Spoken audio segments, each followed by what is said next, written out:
Salut, je m'appelle John. J'ai 23 ans et je travaille dans un petit café situé juste à côté de Gine. C'est le repère incontournable du quartier. Comptoir en bois, menu à l'ardoise et 4 chansons qui tournent en boucle toute la journée. J'habite dans un quartier abordable à proximité, à environ 10 minutes à vélo, sans colocataire, juste moi et mon rêve d'avoir mon propre chez moi un jour.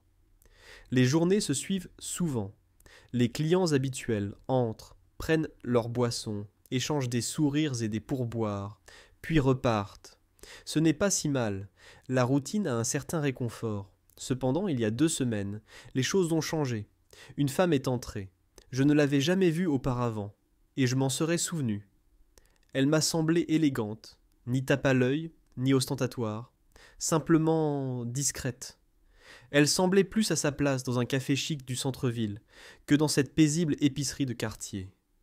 Pourtant, elle a fait la queue comme si c'était un mardi comme les autres, commandant un cappuccino au lait d'amande. Chaque matin, sa voix paisible résonnait, subtilement réconfortante. Elle attendait avec un sourire tendre et, après avoir reçu son café, me glissait silencieusement un pourboire de 5 $. Seule son expression sereine changeait lorsqu'elle partait, sans un mot. Le lendemain, c'était la même chose. Même table près de la fenêtre, même ordre, même sourire doux, sans aucune technologie. Elle savourait simplement son verre et observait le monde défiler avant de partir.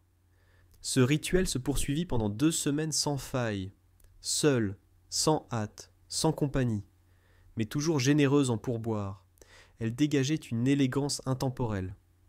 Cependant, ce n'était pas seulement son apparence éblouissante qui me restait en mémoire. Certes, elle était belle, mais il y avait quelque chose de plus profond. Une assurance tranquille, une puissance silencieuse. J'ai ajusté mon emploi du temps pour être sûr de la servir à chaque fois qu'elle venait me voir. Je feignais l'indifférence comme si elle n'était qu'une cliente comme les autres. Mais je ne pouvais m'empêcher d'observer chaque détail et de me rappeler de ne pas me montrer bizarre. Elle avait peut-être une 40aine d'années. Et je ne voulais pas passer pour une adolescente à la poursuite d'illusions. Pourtant, je ne pouvais l'écarter de mes pensées. Malgré mes efforts, mon esprit revenait sans cesse à elle. Ce matin ne fit pas exception. Comme d'habitude, elle entra à 8h15, d'un pas léger et d'une assurance silencieuse. La sonnette retentit, et malgré le lait fumant, je tournai la tête. Le manteau beige qu'elle portait toujours, les gants de cuir noir qu'elle retirait doigt par doigt, tout cela attira mon regard. Je le remarquai aussi. Elle s'approcha du comptoir, et j'avais sa tasse prête avant même qu'elle puisse parler. « Bonjour, dit-elle avec ce même sourire tendre. « Bonjour, répondis-je, en essayant de dissimuler mon impatience. Cappuccino au lait d'amande. Elle acquiesça légèrement, se rappelant mes sourires précédents. Chaque fois que je te sers, je le fais à la perfection. La mousse de lait était exactement comme tu l'avais aimée, et un soupçon de cacao en poudre ornait la surface sans que tu ne le lui demandes. J'ai simplement pris la liberté de l'ajouter. En te tendant la tasse, je me suis arrêté, un commentaire s'échappant involontairement de mes lèvres. Tu as l'air remarquable pour 42 ans. Une lueur de surprise a brillé dans tes yeux, non pas désagréable mais intrigué. Tu as incliné la tête et as esquissé un sourire plus large que d'habitude. La plupart des hommes de ton âge n'apprécient pas les subtilités. As-tu dit, presque avec humour. Mais il y avait du sérieux dans ton regard, comme si j'avais déverrouillé une porte que tu ouvrais rarement. Ne sachant pas quoi répondre, j'ai simplement souri, fait un bref signe de tête et regardé la caisse enregistreuse d'un air gêné. Tu n'as pas détourné le regard immédiatement, mais tu as soutenu mon regard 1 seconde de plus avant de me prendre délicatement la tasse des mains. Bonne journée, John. Tu t'es installé à ta place habituelle près de la fenêtre. Tu as siroté ton verre et regardé dehors comme tu le fais souvent. Pourtant, cette fois, tu m'as jeté un dernier coup d'œil. Puis, tu es parti. La porte se referma derrière elle, me laissant là, une tasse à la main, le cœur battant la chamade, un peu inhabituel pour un mardi comme les autres. Son commentaire résonna dans ma tête. La plupart des hommes de ton âge ne remarquent rien. Cette nuit-là, je ne dormis plus. Non pas qu'il se soit passé quelque chose de mal. Ces mots résonnèrent comme une mélodie désagréable dans ma tête. La plupart des hommes de ton âge ne remarquent rien. C'était juste une remarque désinvolte après un compliment, mais sa façon de le formuler, doucement, avec une pointe d'amusement et de surprise, semblait délibérée, comme si ses paroles étaient plus profondes qu'il n'y paraît. J'y réfléchissais. Était-ce une invitation ou un simple moment passager? À mesure que mes idées s'éclaircissaient, je réalisais que si je ne saisissais pas l'occasion d'une conversation sincère avec elle, je finirais par le regretter. Et j'ai horreur des regrets. Ainsi, le lendemain matin, je suis arrivé au travail plus tôt que prévu, déterminé à ne pas la perdre de vue. Ce matin-là, je me suis plus arrangé que d'habitude. Je me suis rasé soigneusement avec mon plus beau t-shirt et j'ai veillé à ce que mes cheveux soient bien coiffés. Cela peut paraître absurde, mais je voulais paraître attentionnée sans paraître trop impatiente. À 8h15 précise, elle est arrivée comme prévu. Même manteau beige, même gants noirs et même attitude posée. Pourtant son sourire semblait avoir été un instant plus tôt lorsqu'elle m'a aperçu derrière le comptoir. « Bonjour », a-t-elle murmuré avec sa chaleur habituelle. J'ai répondu machinalement en attrapant sa tasse habituelle. « Même chose, s'il vous plaît. » Mon cœur battait plus fort que d'habitude en préparant son verre. J'essayais de me convaincre que c'était juste une cliente de plus, mais je n'en avais pas l'impression. Je lui ai tendu la tasse et ajouté un cœur en chocolat comme d'habitude. Mais cette fois, je n'ai pas laissé passer l'occasion. Alors j'ai demandé nonchalamment, en m'essuyant les mains avec une serviette pour garder mon calme. « Tu te demandes quelque chose ? Êtes-vous disponible ce week-end » Elle arqua légèrement les sourcils, plus intriguée que surprise. « Ça dépend, » répondit-elle. « Pourquoi vous renseignez-vous ? Il y a un spectacle de lumière nocturne en plein air dans le coin. Rien d'extravagant, juste magnifique. Je me suis dit que ça vous intéresserait peut-être de le voir avec moi. » Elle garda un moment le silence, semblant réfléchir à ma proposition. Puis elle esquissa un nouveau sourire. « Vous ne cessez de m'émerveiller. »« Alors c'est oui. » Elle but une gorgée, les yeux fixés sur moi. « J'aimerais bien, » dit-elle en croisant mon regard. Nous échangeâmes nos numéros. Je griffonnai le mien sur une serviette, tandis qu'elle saisit le sien sur mon téléphone. Avant de partir, elle ajouta « N'oubliez pas d'envoyer les détails, et merci de votre demande. » Dès que la porte se referma, je retins un soupir que je n'avais pas remarqué. Je l'avais invitée à sortir. Walter, mon collègue qui écoutait discrètement, s'approcha de moi. « Mec, » murmura-t-il, « tu viens de l'inviter à sortir. »« Affirmatif, » répondis-je. Il laissa échapper un léger sifflement. « Elle a 10 ou 15 ans de plus ? » « Peut-être. » J'hésite. J'ai haussé les épaules. « Est-ce pertinent ? » demanda Walter en levant les mains. « Elle est belle !» Je ne fais qu'énoncer un fait. Un geste audacieux. Le week-end arrivait à grands pas. Je lui ai envoyé un message. Jeudi après-midi, je lui ai dit que je viendrais la chercher devant le café à 18h30. Elle m'a répondu par un emoji pouce levé et un bref « heureux ». Ce petit message m'a fait sourire pendant le reste de mon service. Samedi enfin arrivé, j'ai nettoyé ma voiture comme pour une course VIP. Je portais une chemise vert foncé et un jean uni. Pas trop formel, mais indéniablement une amélioration par rapport à mon t-shirt usé habituel. Arrivé tôt, garé en face. Elle est ressortie pile à l'heure, et waouh, elle était magnifique. Cette fois, pas de manteau, juste un simple pull noir, un jean foncé et une longue écharpe grise. Simple mais élégant et classe. Elle s'est installée gracieusement sur le siège passager avec un doux sourire. « Bonjour », dis-je en essayant de cacher ma nervosité. « Tu es superbe !»« Merci », répondit-elle. « Vous parvenez à vous présenter avec beaucoup d'élégance. » Le trajet jusqu'au lieu de l'événement était ponctué de conversations informelles, de chansons préférées, de goûters préférés et de bêtises enfantines. Je lui ai demandé si elle était originaire de ces régions. Elle a secoué la tête. Lorsque je lui ai demandé pourquoi ce moment de silence s'était produit, elle m'a confié qu'elle avait récemment emménagé ici sans donner beaucoup de détails. Son ton suggérait que les détails de son déménagement n'étaient pas encore prêts à être dévoilés. Lors de l'événement, nous avons flâné dans un jardin orné de milliers de lanternes illuminées et de lumières flottantes qui dansaient sur l'eau. C'était comme si nous étions entrés dans un état de rêve. Elle s'arrêtait fréquemment pour apprécier la beauté qui nous entourait, et je me suis retrouvé incapable de détourner mon regard d'elle. Je ne me souviens pas de la dernière fois où j'ai participé à quelque chose comme ça, a-t-elle murmuré. Était-ce une bonne ou une mauvaise chose? Ai-je demandé. Certainement une bonne chose, a-t-elle répondu avec gratitude. Merci pour ça. Nous avons discuté plus longuement que prévu, parlant de livres et de nos professions respectives. Au cours de la conversation, j'ai évoqué mon projet de travailler à temps plein dans un café et d'ouvrir un jour un café original.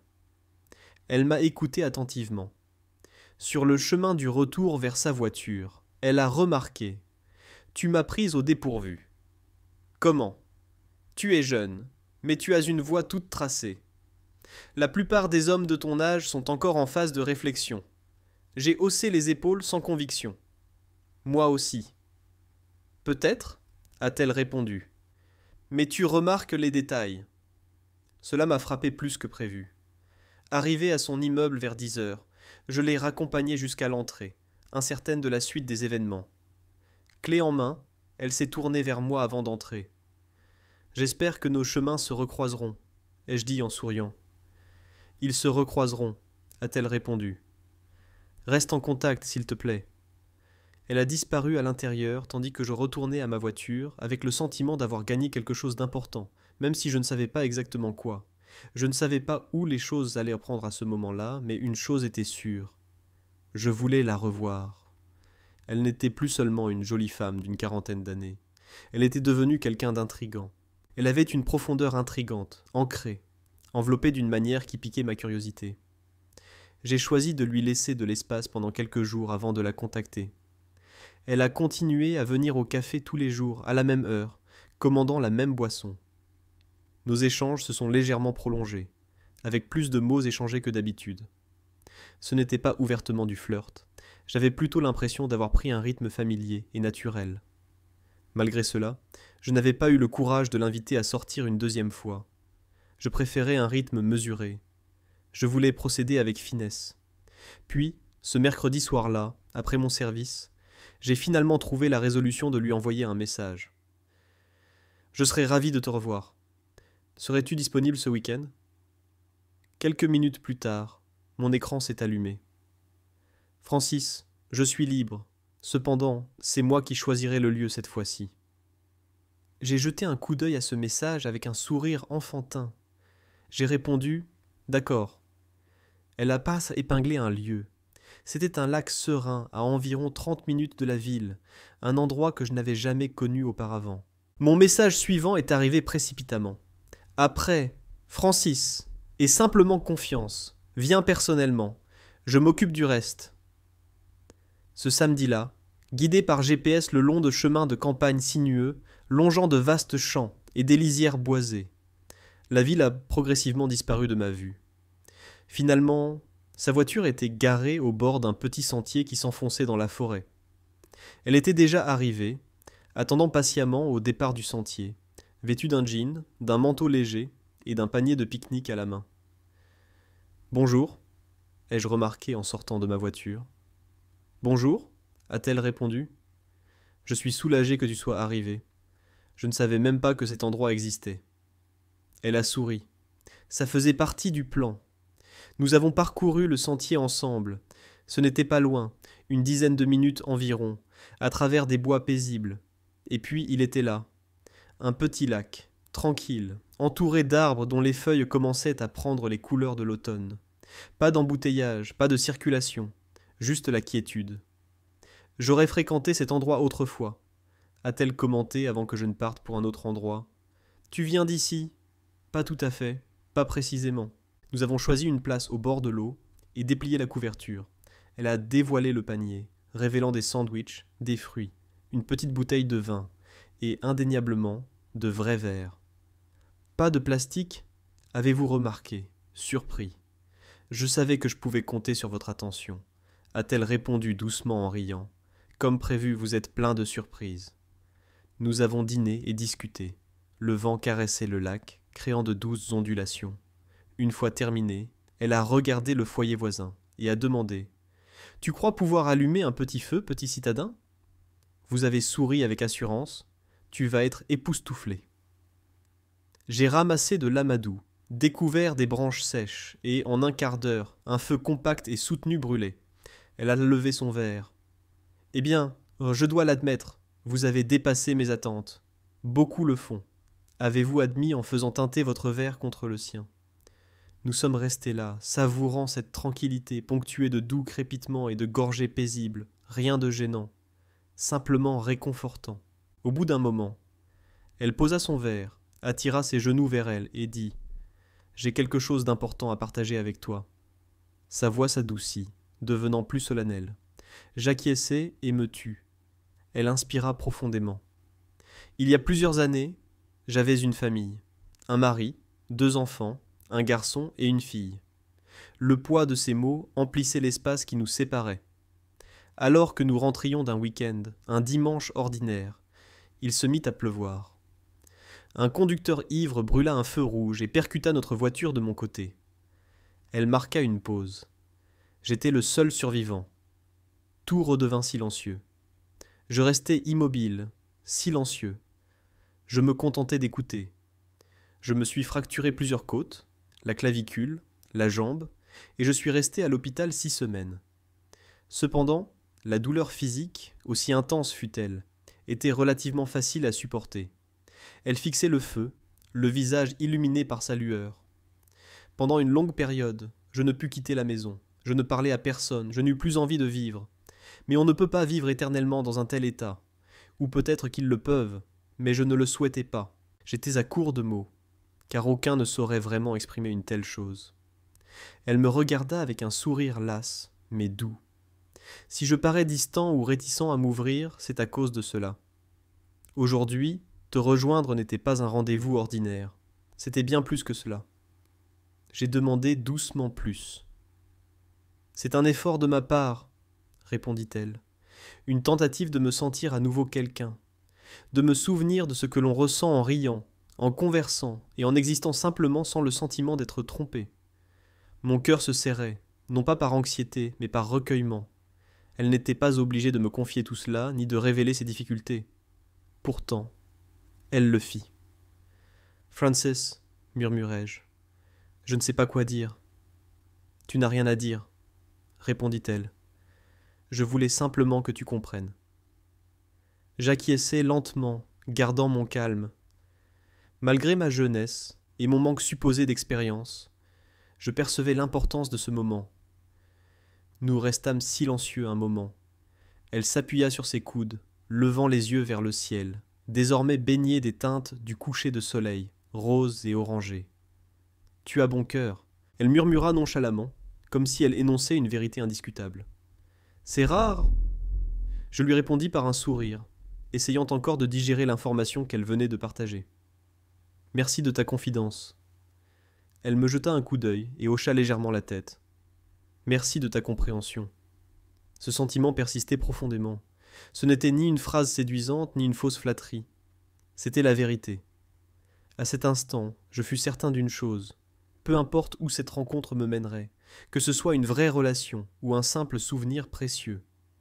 Ce jour-là, je le garderai pour moi toute ma vie.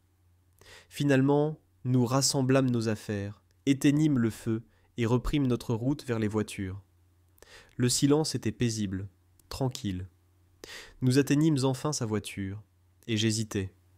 « Vous reverrai-je » demandai-je. Elle me rendit un sourire las, de ceux qui avaient enduré beaucoup tout en conservant un certain optimisme. Je crois que oui. Nous ne nous sommes pas embrassés. Cela me semblait déplacé, pas sur le moment. Tandis qu'elle s'éloignait et que je restais, les restes de fumée sur mon manteau, je sentis une transformation, non seulement en elle, mais aussi en moi. Les jours qui suivirent furent paisibles, dénués de mélancolie. Ils restèrent simplement immobiles. Frances continua de fréquenter le café chaque matin, suivant la même routine, même heure, même cappuccino, et même sourire doux. Pourtant, quelque chose avait changé entre nous. Ce n'était ni monumental, ni spectaculaire. Elle n'était plus seulement la dame raffinée commandant un café. Elle me semblait familière maintenant, comme quelqu'un que je reconnaissais vraiment, même si ce n'était qu'une partie d'elle-même. Je ne m'attendais pas à ce qu'elle me dévoile tous les aspects de sa vie. Cependant, ce qu'elle avait révélé, l'accident, la perte, persistaient dans mon esprit. Je repensais souvent à la façon dont elle contemplait le lac, à la voix tremblante sans jamais se briser. C'était la personne la plus forte que j'ai jamais rencontrée, et peut-être aussi la plus solitaire. Nos conversations se multiplièrent lors de ces visites. Lors de nos conversations habituelles, elle me demandait comment s'était passée ma journée de travail et mes préférences musicales une fois le travail terminé. C'était à des sujets simples. Je sentais une barrière invisible s'affaiblir progressivement entre nous. Je ne voulais pas la submerger ni avoir d'attente, pourtant secrètement, je souhaitais que nos rencontres ne s'arrêtent jamais. Alors, un soir, après mon service, j'ai pris une décision. Pas de SMS, juste un appel. Elle a répondu à la 3e sonnerie. Bonjour, ai-je dit. Je me disais, si tu es disponible ce soir, on pourrait peut-être faire un tour en voiture, rien de grave. Il y a eu un bref silence, assez long pour me faire me demander si j'avais dépassé les bornes. Finalement, elle a accepté. Mais c'était elle qui choisirait la destination cette fois. Je n'ai pas pu m'empêcher de sourire à cette pensée. Envoie-moi l'adresse, ai-je répondu. Un instant plus tard, elle m'a envoyé un message avec une épingle. Elle pointait vers un point de vue paisible à l'est de la ville, dominant un panorama des lumières de la ville. J'ignorais son existence. À l'heure du dîner, j'ai pris un plat thaïlandais, et je l'ai rejointe nonchalamment, sans prétention. À 20h, elle était installée sur le capot de sa voiture, jambes croisées, une tresse lâche sur une épaule. Elle semblait tranquille, comme si c'était son sanctuaire. À mon arrivée, je me suis garé à proximité, je suis sorti avec le sac de nourriture, et j'ai souri. « Tu as faim » ai-je demandé. « Constamment » a-t-elle plaisanté avec un sourire narquois. « Il ne me croit pas, mais je mange comme une adolescente. » Nous nous sommes assises sur le bord de la voiture, séparées par des récipients, à contempler le ciel passer de l'orange au bleu nuit. Les lumières de la ville scintillaient en contrebas, telles des lucioles paresseuses. La vue est à couper le souffle, ai-je remarqué. Je viens ici de temps en temps quand je n'arrive pas à dormir, a-t-elle confié. Parfois je reste simplement assise dans la voiture. Ça me rappelle que j'existe encore. Ces mots ont résonné profondément, plus fort que prévu. Nous avions rarement des conversations profondes pendant le repas, préférant des conversations légères sur le cinéma, les clients particuliers, sa vieille voiture qui calait systématiquement quand elle tournait à gauche. Puis elle m'a jeté un coup d'œil et a dit « Tu sais ce à quoi je réfléchis ces derniers temps, ce à quoi j'aspire, une conversation informelle. » J'étais interloqué. « Vraiment » a-t-elle confirmé d'un hochement de tête. Avant, je détestais ça. Je considérais ça comme du bruit. Mais après avoir perdu tout le monde, le silence devient la norme. Et soudain, on se retrouve à avoir envie qu'on s'enquiert de sa journée. Je ne savais pas quoi répondre. Je l'ai simplement regardé, ressentant une pression inexpliquée dans la poitrine. « Je suis reconnaissante que tu aies tendu la main, » a-t-elle dit. « Je n'étais pas sûre de devoir, ai-je avoué. Je ne voulais pas déranger. Je voulais juste te voir. » « Tu n'as pas dérangé, » a-t-elle dit doucement. « Tu es pleine de compassion. » J'avais oublié ce que c'était. Nous sommes restés là un moment, assis, les jambes pendantes sur le pare-choc avant, observant simplement les lumières clignoter en dessous de nous. Les étoiles apparurent une à une, et un léger souffle d'air frais nocturne persista, vif sans être glacial. Puis elle prononça des mots que je n'avais pas anticipés. « J'ai repensé à ce que tu as dit au café ce matin-là. » Commença-t-elle. « Qu'est-ce que j'ai dit ?» Elle me regarda. « Tu m'avais dit que j'étais superbe pour mes 42 ans. » Je réprimai un sourire. « Oh, ça a dû m'échapper. »« Oui, » répondit-elle. « C'est pour ça que ça signifiait quelque chose. » Je lui fis face, et elle était sérieuse, sans plaisanter ni rire. « La plupart des hommes de ton âge, poursuivit-elle, pensent que je suis la mère de quelqu'un, une veuve, une femme au passé chargé. » Elle marqua une pause. « Mais toi, tu me voyais encore comme une femme, et à cet instant, j'ai compris que quoi qu'il arrive ensuite, que ça évolue, ou que ça reste comme ça, je me souviendrai de ce jour toute ma vie. Finalement, nous débarrassâmes les restes, éteignîmes le feu, et entamâmes notre paisible marche vers les voitures. Le voyage était paisible, pas gênant, juste silencieux. Devant sa voiture, j'hésitai un instant. « On se reverra » demandai-je. Elle répondit avec un sourire doux et las. Je l'espère. Pas d'accolade, pas de baiser, pas de scène grandiose digne d'un film avec de la musique. Juste deux individus debout, sous un ciel paisible, apprenant peu à peu à cohabiter dans l'univers de l'autre. Avant de monter dans sa voiture, elle dit « Préviens-moi à ton retour, je te le promets. » Puis elle partit. En descendant la colline, une révélation me frappa. Ce n'était pas encore une histoire d'amour, du moins pas immédiatement. C'était une question de confiance, des personnes d'horizons divers croisant leur chemin entre le chagrin et la guérison, découvrant quelque chose de compassion chez l'autre, quelque chose de fiable. Je ne savais pas où cela allait me mener, mais je savais que je voulais le découvrir. Un mois passa. Francis continua de venir au café chaque matin, avec le même ordre et la même table préférée près de la fenêtre. Cependant, nos discussions s'éternisaient à chaque fois. Elle me demandait souvent conseil sur divers sujets, comme des recommandations de livres, une coupe de cheveux ou le prix d'un film. Sa voix s'adoucit, son rire se fit plus naturel. Cependant, une réserve subtile et durable semblait toujours subsister. Ce n'était pas la distance en soi, mais un aspect qu'elle avait appris à supporter. Aucun rendez-vous galant n'avait suivi notre excursion au lac ou au belvédère. Pas de dîners romantiques aux chandelles. Pas de baisers soudains non plus. Pourtant, nous continuions à passer du temps ensemble. Parfois, nous nous promenions après mon service. Et d'autres fois, elle m'invitait à l'accompagner pour faire des courses, aider au marché, l'aider à choisir des plantes pour son appartement. Peu à peu, elle m'a laissé entrevoir de petits fragments de son univers. Un après-midi, nous étions dans sa cuisine. Elle taillait du basilic pour une recette et préparait du thé, poursuivant simplement son chemin. J'étais là aussi, sans rien faire de remarquable, simplement présent. Soudain, j'ai réalisé à quel point ce confort tranquille peut être rare. Dans ce silence, tout semblait aller pour le mieux. Pourtant, une question m'est venue. Que se passe-t-il exactement entre nous ?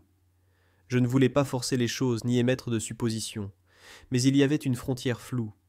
Je ne savais pas combien de temps nous pourrions rester dans cet état d'incertitude.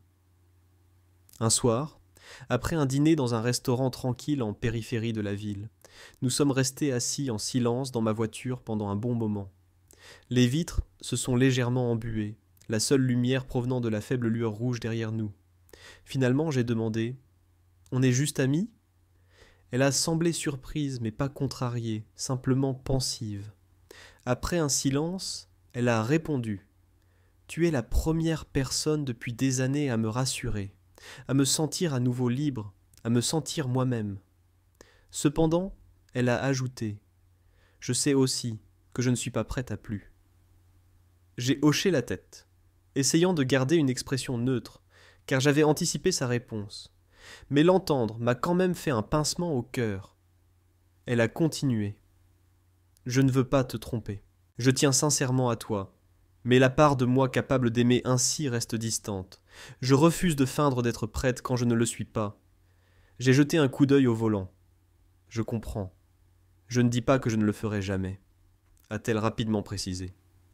Mais pas tout de suite. Après cela, nous sommes restés silencieux. Je l'ai reconduite chez elle et l'ai raccompagnée jusqu'à la porte. Elle s'est retournée un instant, me touchant tendrement le bras. « Ne disparais pas. Je ne le ferai pas. » Au cours des semaines suivantes, nous sommes restés en contact, mais la connexion semblait différente. Plus d'espace, plus de silence entre nos échanges.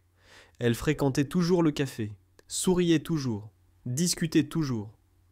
Mais notre lien affectif, lui, n'était plus aussi intense. Il s'était peut-être adouci, ou peut-être avait-il commencé à faiblir un peu. Puis, un jeudi matin, elle est entrée après mon service et s'est assise en face de moi. « J'ai envisagé de déménager, » a-t-elle dit. « Déménager, ai-je répété. « Oui. Je crois que je suis resté ici assez longtemps pour reprendre mon souffle. Maintenant, j'ai besoin de quelque chose de nouveau. Un nouvel endroit. Une ville plus tranquille. » Elle a croisé mon regard. Ma cousine vit dans l'Utah. Elle m'a proposé de rester temporairement chez elle. J'ai tenté de garder un visage impassible, mais j'ai eu l'impression de ne pas dissimuler mes émotions. « Je ne vous le dis pas pour vous faire du mal, » a-t-elle déclaré. « Je vous le dis pour ne pas disparaître sans laisser de traces. Quand partez-vous la semaine prochaine ?» Ai-je acquiescé d'un hochement de tête. « Voilà, c'est fait. Elle n'a pas exprimé de tristesse, juste de la sérénité, de la gratitude. Vous avez été un élément captivant de cette période difficile, a-t-elle dit, et je m'en souviendrai toujours. J'ai réussi à sourire, malgré le nœud qui me serrait la gorge. C'est pareil pour moi, ai-je répondu. Nous nous sommes levés, et cette fois, nous nous sommes embrassés. Pas une de ces brèves et cérémonielles embrassades que l'on se fait quand on ne sait pas quoi faire. C'était sincère, fixe, le genre d'étreinte qui a du sens, le genre d'adieu sans mots. Une semaine s'écoula, et elle était partie. Pas d'adieu théâtral, pas de trajet précipité vers l'aéroport, pas de larmes sous la pluie, juste un message paisible la veille au soir. J'apprécie ta présence lorsque je peinais à trouver la mienne. Je fréquentais régulièrement le café, et la vie continuait son cours. Sa place habituelle près de la fenêtre était restée vacante un certain temps, avant qu'une autre personne ne la prenne. Et pourtant elle a persisté dans mes pensées. Frances n'a jamais été ma petite amie, et nous n'avons jamais construit d'avenir ensemble. Cependant, elle est devenue quelqu'un de durable. Elle m'a montré que la guérison n'est pas toujours liée à l'amour, et qu'être présent pour quelqu'un peut être plus important que tout. Nous échangeons des messages sporadiques, maintenant. Pas fréquemment, juste de temps en temps. Je vois qu'elle va bien. Je lui souhaite la tranquillité, peut-être même la joie. Et je lui suis reconnaissant. Vraiment reconnaissant que nos chemins se soient croisés, même brièvement. Ce n'était pas une histoire d'amour avec une scène finale passionnée, mais c'était authentique. Et parfois, c'est largement suffisant.